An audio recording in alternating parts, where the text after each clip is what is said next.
fale ao seu coração. Para isto, eu quero convidar então a todos aqueles que puderem abrir a palavra de Deus no Evangelho de Lucas, no capítulo de número 2. Lucas, capítulo 2.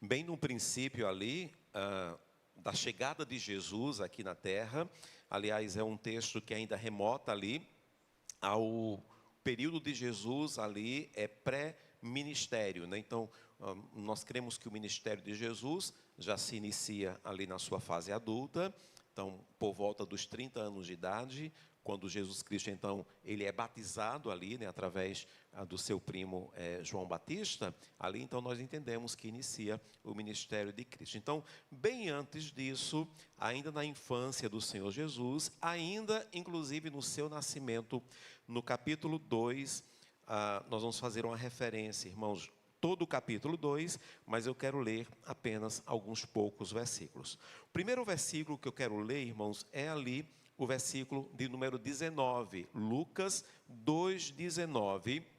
Aqui então Jesus, ele nasceu, né? Maria deu à luz ao Senhor Jesus. Eles estão ali naquele ambiente, né? Ali da manjedoura, e então se aproximam ali os pastores para ali louvar, né, o Senhor Jesus, né? Então os pastores têm a visão no campo dos anjos e então eles vão até a presença de Jesus. E diz o versículo 18 que todos os que ouviam, né, ali acerca do nascimento de Jesus, que ouviram ali o testemunho dos pastores acerca dos anjos, todos que ouviram ficaram admirados, né, das coisas referidas ali pelos pastores. Os pastores testemunham a visão e aquilo que eles ouviram. Aí o 19, Maria então, a mãe de Jesus, ela porém, ouvindo esse testemunho, ela guardava todas estas palavras, meditando-as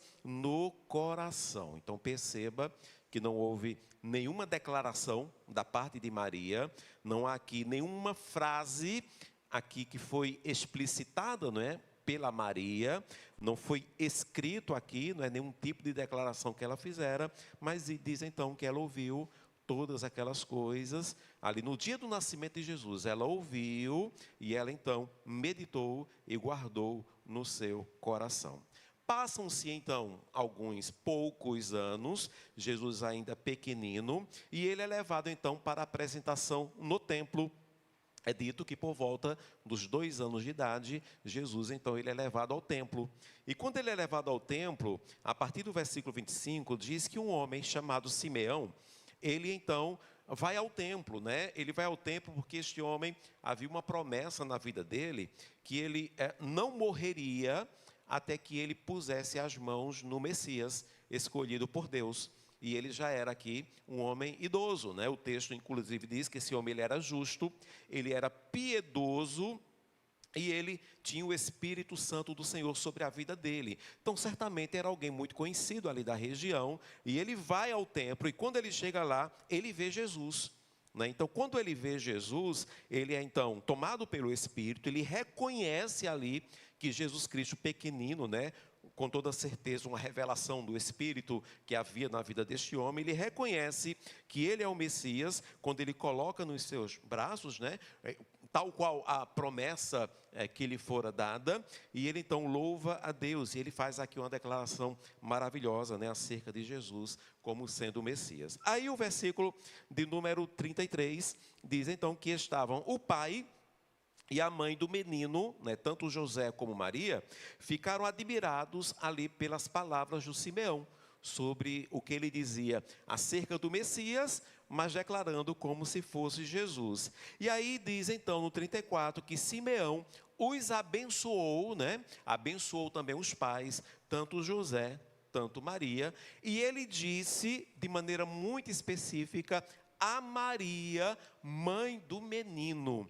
Então ele se direciona à mãe, no caso a Maria, e a palavra dele para Maria é: eis que este menino, né, o teu filho, ele está destinado tanto para a ruína como para levantamento de muitos em Israel e para ser alvo de contradição. Então ele tece aqui, não é, uma profecia sobre o filho de Maria. Não é Jesus, irmãos, não é Jesus, não é ali um ser que é, irmãos, Deus. Para Maria é o filho dela, não é? Então, para o filho dela, ele tece ali, então, um comentário, uma profecia, falando sobre, olha a palavra, ruína, não é? Contradição. Então, um garoto, né, que no futuro ele iria padecer, ele iria sofrer. E aí o 35 ele completa. Também, ele diz para Maria, uma espada traspassará a tua própria alma.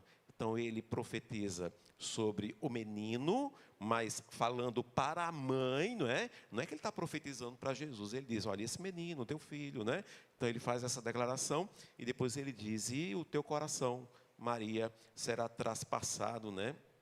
Tua própria alma será traspassado, então, por uma espada. Não de forma literal, mas de forma simbólica, claro, haveria um padecimento na vida dela, e ele completa para que se manifestem os pensamentos de muitos corações. E aí o que acontece, irmãos? Aí logo depois, ali descendo, a partir do versículo de número 41, diz então, quando Jesus já tinha 12 anos de idade, então ainda um menino, ainda uma criança, eles vão então para a festa da Páscoa, né? Sobem ali para Jerusalém, algo que eles faziam todos os anos, né? Anualmente eles faziam isso, como era o costume. Quando eles chegam ali, não é? Levam Jesus Cristo até o templo, e aquela história que nós conhecemos, eles quando vão embora ali da festa, eles se apercebem que Jesus não está com eles, né? Jesus Cristo, ele foi perdido, né? Ali naquela situação. Então, eles vão fazendo o caminho retroativo, né? Eles vão voltando ali para cada ponto que haviam parado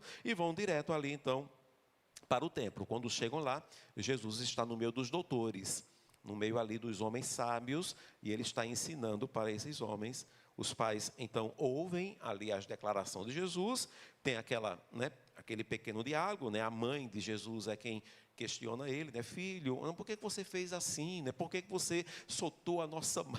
Por que você não prestou atenção? Olha, teu pai e eu, nós estamos aqui aflitos, angustiados. Só sabe, né, um pai que já perdeu uma criança, sabe o quão angustiante é, não é?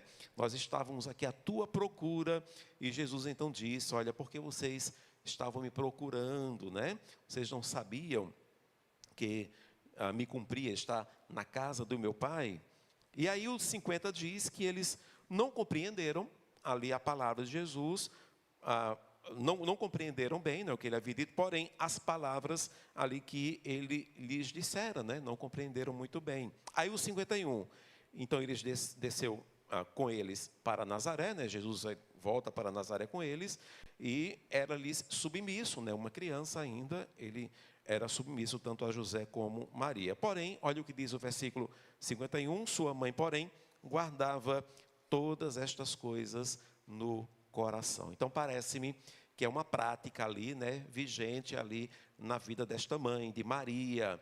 Ela era alguém, ao que tudo indica, era alguém de poucas palavras, mas alguém que observava muito. E se ela não fosse uma mulher de poucas palavras, alguém de poucas palavras, ela se tornara tal, diante de todas as coisas que aconteceram na sua vida, um turbilhão de acontecimentos na vida de Maria, o que para nós é uma leitura rápida. A gente lê o capítulo 1 de Lucas, Maria, ela é anunciada ali, não é, acerca do nascimento de Jesus na vida dela. No capítulo 2, Jesus já nasceu, mas aqui, percebam, aqui são 12 anos se passando, é toda uma história. Houve ali a dificuldade de externar a sua gravidez, então isso leva tempo. Houve a própria gestação, né, de 9 meses, e aí quando Jesus nasce, tem aquela fuga, né, eles fogem para o Egito. Então é um longo tempo,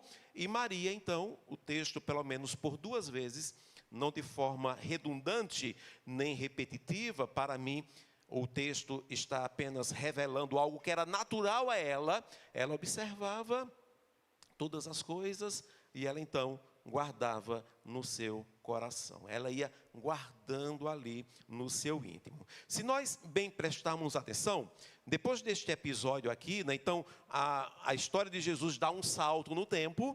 Então, vamos já então para, se era 12 anos, vamos então para 22 anos depois, né?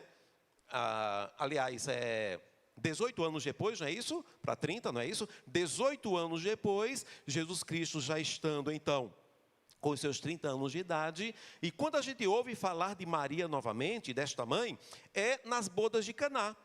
Quando Jesus está ali, né, numa festa de casamento, o texto faz questão de dizer que sua mãe, Maria, também estava ali naquela festa de casamento, e aí acaba o vinho, e por alguma razão, acredita-se que o casamento era de alguém da família de Maria. Então, sendo da família de Maria, ela estava coordenando algumas coisas, ao que tudo indica ali a área de comes e bebes, né, da bebida. Procuraram Maria, dizendo, o vinho acabou, ela procura Jesus. Ela procura Jesus, né? Ela diz, olha, acabou o vinho, Jesus Cristo vem. Tece ali um comentário para ela, mais uma vez um comentário assim, que não é muito fácil de se entender, e aí Maria então declara, fazei tudo o que ele vos disser. Então quando Maria aparece nas bodas de Caná, e ali ela fala, e ali ela declara algo, depois daquele ponto, depois daquele momento, Maria praticamente, ela prossegue, não é? Ela entra em total silêncio, ali nos santos evangelhos. A gente não ouve mais Maria falando, Maria trazendo alguma declaração. Pouco ela aparece no texto bíblico, pouco ela aparece. Há muito mais referência a Maria, e esse muito mais são apenas duas, né? Duas referências. Quando Jesus, em dado momento, ele está sofrendo um tipo de rejeição, alguém vem lá e declara, acaso este não é filho de José, o carpinteiro, e de Maria? Aí citam apenas o nome de Maria, não é que estão falando dela, mas fazem uma referência a Maria.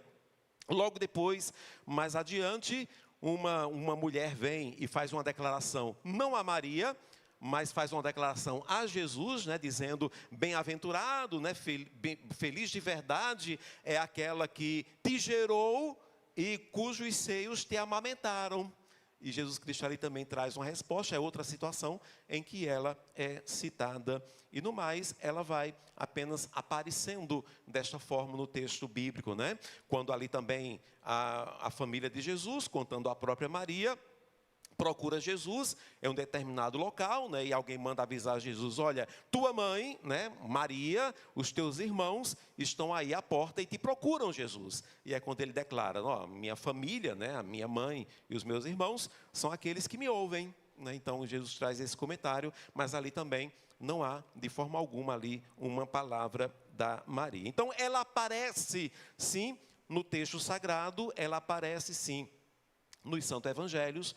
Nós sabemos que Maria, ela existe ali naquela situação, ela está naquela situação, ela é uma mãe, né, que padece com todas as coisas que lhes foram reveladas. Lembremos-nos que quando Maria, ela recebe a visita do primeiro anjo, e embora ela fosse muito jovem, um jovem ou uma jovem ali judia, tinha um conhecimento bíblico, tinha um conhecimento da Torá, tanto que quando o anjo fala, né, de que ela iria gerar ali o próprio Filho de Deus, ela não questiona, mas o que é isso? Ela sabe ao que se referia, ela sabe o que significa ser o Messias, aguardar por ele. Ela tinha um conhecimento bíblico e ela ia guardando no seu coração. Então ela aparece, mas ela aparece mais presente. Nós sabemos que ela se encontra na história de Jesus, nós sabemos que ela está ali presente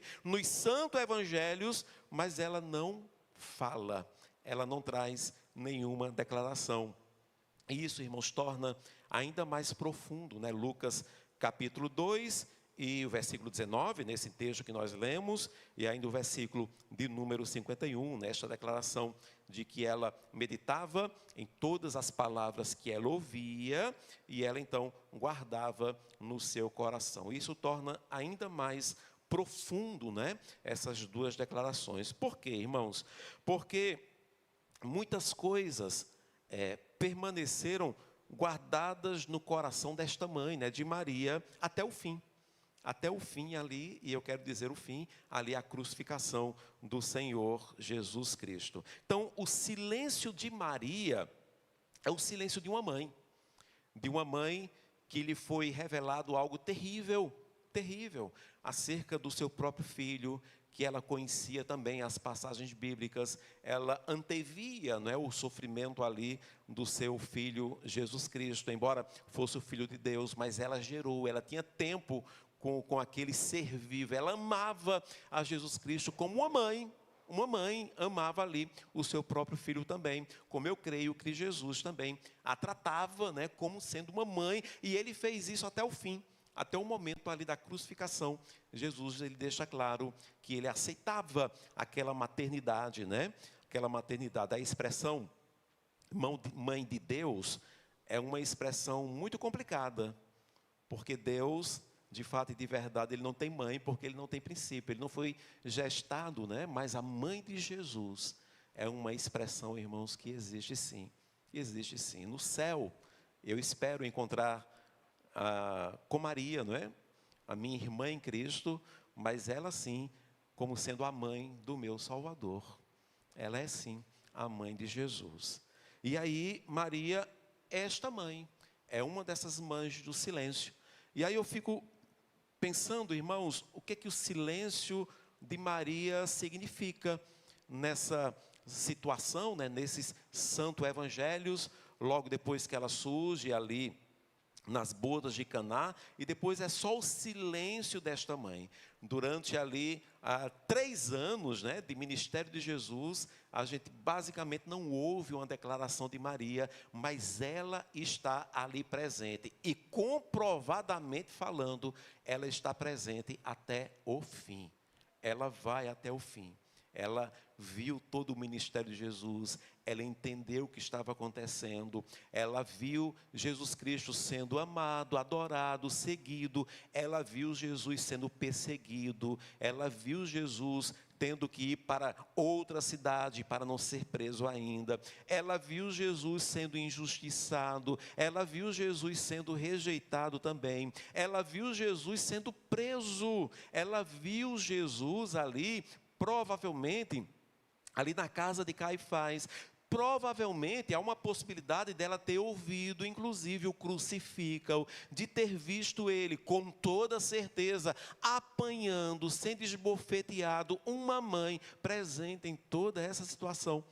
Mas nenhuma declaração, o texto bíblico nos revela que ela tenha, então, soltado. Porque, para mim, ela era uma mãe do silêncio. E esse silêncio de Maria poderia significar tantas coisas, poderia significar um coração de uma mãe receoso por tudo aquilo que ela estava ouvindo. Então vem um homem justo, um homem que era muito respeitado ali naquela região, e diz: olha, esse menino que você tem, ele não disse, esse menino que você tem aí, ó, carregando, querida mãe, esse menino aí vai ser um doutor, vai ser um médico, vai ser um engenheiro, vai ser alguém que vai crescer muito na vida, está profetizado na vida dele. Não, o homem disse assim: esse menino, esse teu filho, ele está destinado tanto para a ruína, quanto para o levantamento de muito Israel, e para ser alvo de contradição. Ele chega a dizer para ela: olha, e também uma espada vai traspassar a tua própria alma. Como eu disse aqui, uma espada simbólica, não é? Que representa aqui uma dor profunda que esta mãe iria sentir, uma dor intensa que ela iria sentir, uma dor racional, mas ao mesmo tempo que espiritual, e por que não também emocional, que essa mãe iria sentir. E ela guardava isso no seu coração. Uma mãe do silêncio, talvez com receio, talvez com medo. Será que Maria tinha medo? Será que ela tinha medo? Será que ela sentiu temor no seu coração? Será que ela usou ali o sentido da lógica? Ela começou a somar 1 mais 1 diante de todas as coisas que ela ouvia, diante de todas as coisas que ela conhecia da Torá, diante de todas as coisas que ela estava averiguando na vida de Jesus. Ela foi usando da lógica, e ela foi ali se apercebendo que o fim de Jesus, de fato, então seria seria a morte, por meio da observação, o quão contrita ficou então ali Maria no seu íntimo, o quão contrito ficou o seu coração. Maria é uma dessas mães do silêncio. Como eu creio, irmãos, que no nosso meio pode haver sim mães do silêncio, que às vezes o filho nem sabe da luta desta mãe, nem sabe da caminhada de oração, de intercessão. Muitas vezes, num dia como este, o filho vai até a mãe, dá um abraço nela, diz que a ama, aparece, mas não sabe o quanto de preocupação que esta mãe carrega, porque este filho está distante dos caminhos do Senhor. Porque este filho está fazendo escolhas dissonantes da palavra de Deus. Porque esse filho está indo por caminhos que a mãe, na sua experiência, ela olha, ela usa de lógica, ela soma 1 mais 1 e diz: o fim não será bom. Aí é uma mãe que usa de sabedoria, e esta mãe, ela já aprendeu que o muito falar não leva a lugar nenhum. Ela já aprendeu que insistir, que persistir, muitas vezes traz sobre ela, nos lábios do filho ou da filha, uma alcunha de chata, de alguém que quer interferir na vida, porque eu já cresci, eu já sou um homem, eu já sou uma mulher, eu sei o que é melhor para mim. E aí quando o filho, de forma muito injusta, muitas vezes olha para a mãe e diz assim: deixa eu errar, mãe, a senhora não errou muito na sua vida, deixa eu fazer minhas próprias escolhas. Aí há muitas mães que resolvem fazer o quê? Guardar aonde? No coração. E deságua apenas aonde? Aos pés do Senhor Jesus. É uma dessas mães do silêncio. As mães do silêncio geralmente são mães sofredoras, são mães que conquistam marcas nos seus joelhos, de se ajoelharem diante do Senhor, de clamarem o quanto podem, não por si mesmas, não pela sua própria vida, por sua própria existência, mas orar e interceder pela vida do seu rebento, pela vida do seu filho, pela vida da sua filha. Quantas mães acompanhando esta live, ou que estejam aqui entre nós, ou tantas mães que você conhece, que os filhos estão distantes dos caminhos do Senhor. Filhos que conheceram a palavra, filhos que foram criados, como a gente costuma dizer, na igreja, e que hoje começam a destoar. E a mãe então, depois de muito falar, então guarda no seu coração e se torna uma mãe do silêncio. Então, para essas mães, eu quero pelo menos apresentar aqui 3 coisas, por observação, viu, irmãos, na vida de Maria, e que eu creio que pode ser lição para a vida de todas vocês. A primeira coisa é que, mesmo com todas essas coisas no coração de Maria, mesmo que ela estivesse meditando em tudo isso, desde o princípio, guardando ali no seu coração em silêncio, Maria, ela permaneceu disponível para Deus. Ela permaneceu disponível. Há corações que choram em silêncio, mas, porém, entretanto, continuam sendo morada da esperança de Deus. Ainda que haja lágrimas no silêncio, mas continua ainda nutrindo uma esperança no seu coração. E Maria, creio eu, foi uma dessas pessoas, foi uma dessas mães, porque mesmo com todas essas coisas que ela ouvia, que ela meditava no seu próprio coração, que ela guardava, ela sempre permaneceu disponível para Deus. Em Lucas capítulo 1, versículo 38, diz que Maria, então, logo após ela ter conhecimento da sua imaculada ali, não é? A forma como ela gerou uma criança ali no seu ventre, ela diz então: aqui está a tua serva, está a serva do Senhor, que se cumpra em mim conforme a tua palavra. E parece-nos, irmãos, que o próprio silêncio de Maria, no decorrer da história, demonstra isso. Porque talvez, se Maria, ela fosse falar alguma coisa, como mãe que amava o seu filho, talvez ela falasse assim: não, com meu filho não.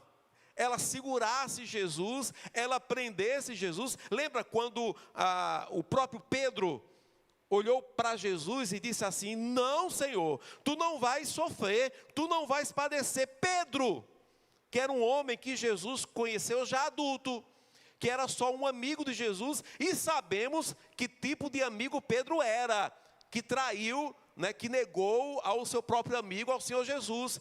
Pedro olhou para Jesus, diante da sua declaração, que iria morrer, que iria padecer, e Pedro disse: não, Senhor, tu não vais morrer, tu não vais padecer, e Jesus o repreendeu. Imagina Maria, uma mãe, imagine você, vendo o seu filho, sendo quem seja esse filho, seja o que ele for, se ele é um filho amado ou não, mas que você gerou, mãe, você gerou, e você vê esse filho sendo ali encaminhado para uma morte, para um calvário. Certamente qualquer mãe, se fosse falar algo, ela diria: não, que seja eu. Então Maria guardava em silêncio, porque acredito eu que ela levou muito a sério aquilo que ela disse: eis aqui a tua serva. Eis aqui a tua serva. Quando Jesus inicia o seu ministério, ela deixa muito claro: olha, fazei tudo o que ele vos disser. Tudo. Você ama Maria? Você ama Maria, você que está me acompanhando? Você ama Maria? Ama Maria? Eu amo muito Maria. E sabe qual é a maior prova que alguém pode fazer de que ama a Maria de verdade? É só obedecer a Maria. Obedeça a Maria, que você vai provar o amor que você sente por ela. Obedeça a Maria, porque a única ordenança que Maria deu em toda a Bíblia foi: fazei tudo o que ele vos disser. Siga o que Jesus diz. Não é o que ela diz, não é o que ela faz, tanto que ela depois se cala. Mas fazei tudo o que ele vos disser. Olha só que coisa. Então ali declara já que Maria, ela de fato, ela permaneceu disponível para Deus. Mãe, permaneça disponível para Deus. Permaneça. Você tem sofrido em silêncio. Você é uma dessas mães do silêncio. Que você tem orado, você tem chorado. Você falou muito já. Você já tentou chamar a atenção de todas as formas. Você falou muito e já chegou no ponto de ouvir respostas que te fazem sofrer bastante. E você resolveu guardar agora o silêncio, guardando apenas tudo no seu coração. Você tem corrido aos pés do Senhor Jesus. Corra para os pés do Senhor Jesus. Corra, mas em nome de Jesus, permaneça disponível para Ele. Permaneça disponível, como Maria o fez. A segunda coisa que Maria fez é que, mesmo sem compreender plenamente todas as coisas, Maria, ela continuou acompanhando Jesus de perto. Ela continuou acompanhando Jesus. Porque, pelo menos ali, quando Maria e José vão buscar Jesus no templo, Jesus dá uma resposta e o texto deixa bem claro que eles não entenderam muito bem o que Jesus estava dizendo. Não entenderam muito bem. Acredito eu que Maria, ela não compreendia todas as coisas. A própria declaração de Simeão para ela, uma declaração dura, eu acredito que 18 anos depois, quando ela vê o Calvário, e eu acredito piamente que ninguém ali, ninguém sofreu mais do que Maria. Eu acredito que ninguém sofreu mais do que Maria. Assim como eu tenho certeza absoluta que se eu padecer, irmãos, se tem alguém que vai sofrer muito, além da minha amada Janai, vai ser a Dona Ivanilda. Dona Ivanilda, ela vai sofrer muito. Ela vai padecer muito, e eu sei que vai ser sincero. Vai ser um amor de entrega. Vai ser um amor como nenhuma outra pessoa pode me amar. é o amor da minha esposa, daquela que é uma só carne comigo, que é a minha costela, mas também é o amor daquela que me gerou. Há uma ligação entre nós, ligações dessas que só existem entre mãe e filho, não é? É algo assim, eu sei, e eu também tenho consciência de que eu posso cair em armadilhas na vida, que a recíproca não será verdadeira, que o sofrimento da minha mãe não vai ter o mesmo peso para mim,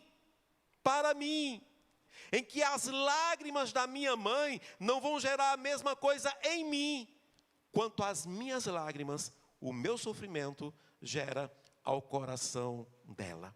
É um amor de renúncia, é um amor de entrega, é aquele amor, irmãos, que alguém pode dizer assim, eu faria no seu lugar, eu tenho dúvidas, mas uma mãe, quando ela ama um filho, quando ela diz assim, eu sofreria no seu lugar, é literal, é algo assim impressionante, é de fato como se fosse para mim um reflexo do amor de Deus aqui nesta terra.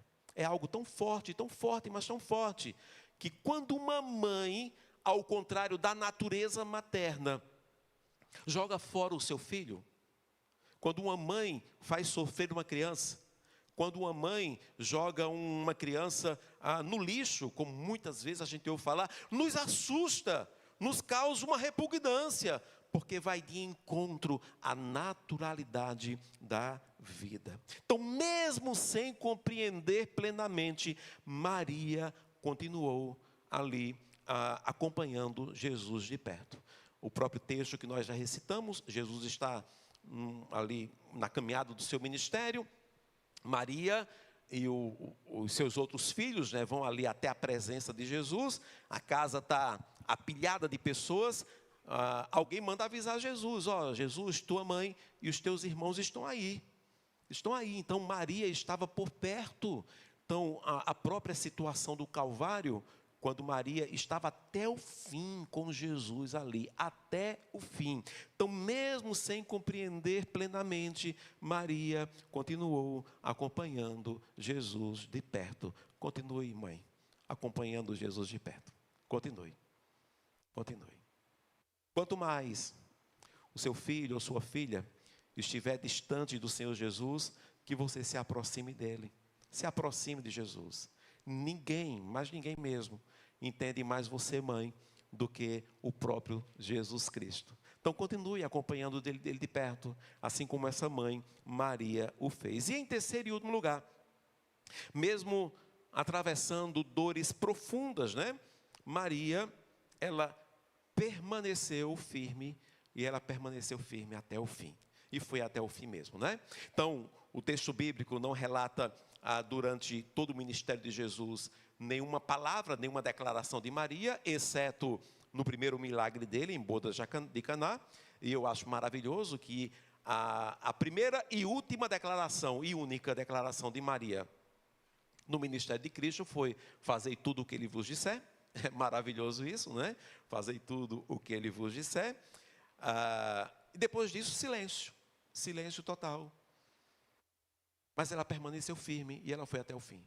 Ela certamente testemunhou todas as agruras de Jesus no seu ministério, todos os seus momentos difíceis.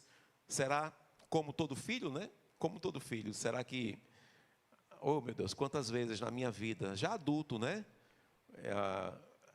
Corri para a casa da minha mãe e a gente quer colo, a gente quer conversar um pouco. Não importa, inclusive, qual seja o nível intelectual da nossa mãe, se ela tem muito conhecimento, a gente quer o colo, a gente quer o cafuné, a gente quer o cuidado.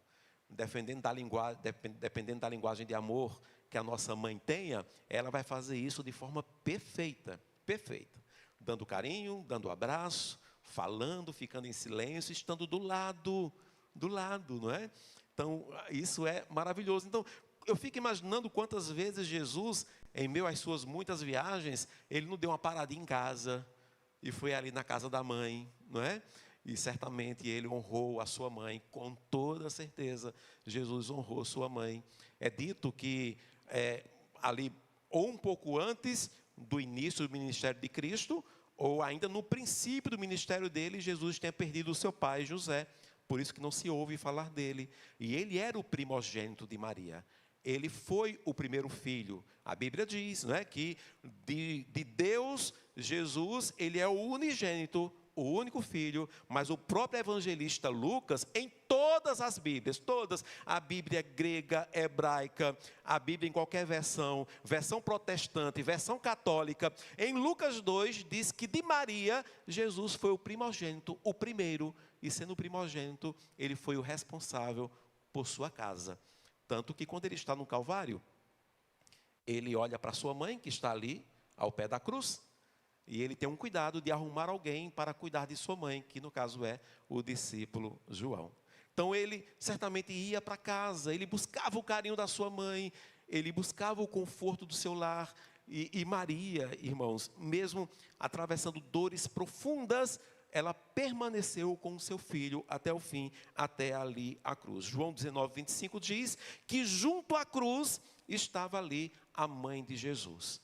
Estava a mãe de Jesus, Maria, ali estava. Então você, mãe, mãe do silêncio, mesmo passando por momentos difíceis, por dores, por desilusões, tendo muitos receios no seu coração, a tristeza tem dominado a sua alma, é uma dor que nós homens, não tem como nós imaginarmos isso. Talvez um pai ainda consiga idealizar.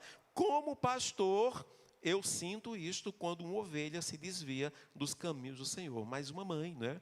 O coração de uma mãe. Como fica o coração desta mãe vendo o filho ou a filha indo por caminhos tortuosos, caminhos errôneos, que pela experiência, né, a vontade que dá é, ô Senhor, manda, né, faz com que volte a ser criança de novo. Ou deixa começar tudo de novo, Senhor. Deixa eu ensinar a falar de novo. Deixa eu ensinar a caminhar de novo. Deixa eu do princípio, Senhor. Né? Então, a luta ali, imagino eu, é muito grande, mas permaneça firme até o fim. Permaneça firme até o fim. Faça como esta mãe, como Maria. Maria permaneceu, embora em silêncio, ela permaneceu disponível para Deus. Ela continuou ali acompanhando Jesus de perto e ela permaneceu firme até o fim. Ok, irmãos, mas eu quero finalizar com algo maravilhoso que muitas vezes é imperceptível a nós. Jesus, então, ele morre na cruz do Calvário, Jesus ressuscita. E é interessante que Maria continua em silêncio, não é? Não há nenhum encontro especial de Jesus com Maria, com a mãe dele. Se houve, pelo menos, não está escrito na palavra de Deus, por razões que só o Senhor assim o conhece. Acredito eu que Jesus, claro, sim, ele encontrou com Maria. E eu imagino como deva ter sido este encontro. Uma coisa é certa, lá em Atos capítulo 1, quando Jesus então está se despedindo, né, de uma multidão de quase 500 pessoas. E ali Jesus então ele traz as últimas palavras para os seus discípulos. Ele encaminha então aqueles discípulos para que desçam para Jerusalém e aguardem a descida do Espírito Santo. E diz a palavra do Senhor que dos 500 que ouviram esse direcionamento de Jesus, 120, perceba que mesmo Jesus pregando, o acerto final ali, o resultado final não é 100%. Mesmo o pregador sendo Jesus, de 500, ali 380, não é? Ouviram, se emocionaram, mas foram embora, foram ali esquecendo. 120 desceram ali para Jerusalém e aguardaram a descida do Espírito Santo. Aí diz o texto bíblico, lá em Atos 1,14, que todos estes, né, que desceram, perseveravam unânimes ali em oração. Aí diz, com as mulheres, é um grupo de mulheres, né? Depois vai dizer uma referência aos homens que ali estavam, mas no meio, na meiota, como se diz, eu acho muito interessante como esse mesmo Lucas, que falou que esta Maria guardava todas as coisas no coração. O mesmo Lucas que escreveu o Evangelho e que escreveu Atos, que pelo menos por 2 vezes disse que essa mãe, desde o princípio, ouvia as declarações acerca do seu filho, meditava estas palavras no seu coração e guardava. Essa mãe, esse mesmo Lucas declara que todos estes perseveravam unânimes em oração com as mulheres e com Maria, mãe de Jesus. Ele faz questão de declarar que Maria estava ali. E aí, queridas mães do silêncio, imagine a tristeza de Maria em meio ao seu silêncio, está diante do Calvário, vendo a morte e a tortura dilacerante sobre o corpo, sobre a vida do seu filho. O quanto que esta mãe não sofreu e padeceu. Imagine. Mas imagine também a alegria, que foi duplamente maior em ela ver esse filho ressurreto, subindo aos céus, e agora ela aqui esperando a descida do Espírito Santo. Mães do silêncio, não se desesperem, não se desesperem. Creia, creia. Mas pastor, agora é que está difícil. Agora, antigamente eu ainda dizia algo, me ouvia, agora nem quero ouvir mais. Tem mães que até falam assim, pastor, o meu filho, minha filha, me fez até entrar em um acordo. Para que eu possa vê-lo, receber uma visita, ela já disse para mim, não me venha com essas coisas mais de igreja. Então eu tenho que ficar em silêncio. Confie. Confie. Permaneça disponível ao seu Deus. Confie até o fim no Senhor Jesus. Creia na palavra que foi pregada. Creia na ação do Espírito Santo. E creia que esse Espírito pode ir a lugares que você não pode ir. E pode fazer uma obra que você não tem capacidade. Não desista. Esta mãe aqui do silêncio, Maria, ela foi tremendamente honrada. E aí, irmãos, eu não sei Maria, mas eu sei que se eu fosse Maria, ela estando nos céus, quando um dia estivermos todos lá, ela vai olhar assim para aquele que está sentado à direita do Pai, e ela vai dizer, meu filho, meu filho, né? Meu filho. E aí, quando ele falar alguma coisa lá, ela vai dizer assim, eu que ensinei, não é? O beabá para ele ia falar, que honra tremenda, uma mãe que sofreu, que padeceu, como, acredito eu, nenhuma de vocês, porque os vossos filhos, com todo respeito, se vocês virem sofrer, vocês ainda poderão dizer assim, até para aliviar um pouco a sua própria alma, mas é um pecador, eu sei que meu filho não é perfeito. Maria não, o meu filho é perfeito, e ela viu ele sofrendo, mas ela foi tremendamente honrada. Creia, eu creio que pela fé, assim como Maria encontrará com seu filho nos céus, eu creio que você também poderá fazê-lo. Encontrar também o seu filho, a sua filha, mas permaneça fiel, ainda que no silêncio. Amém?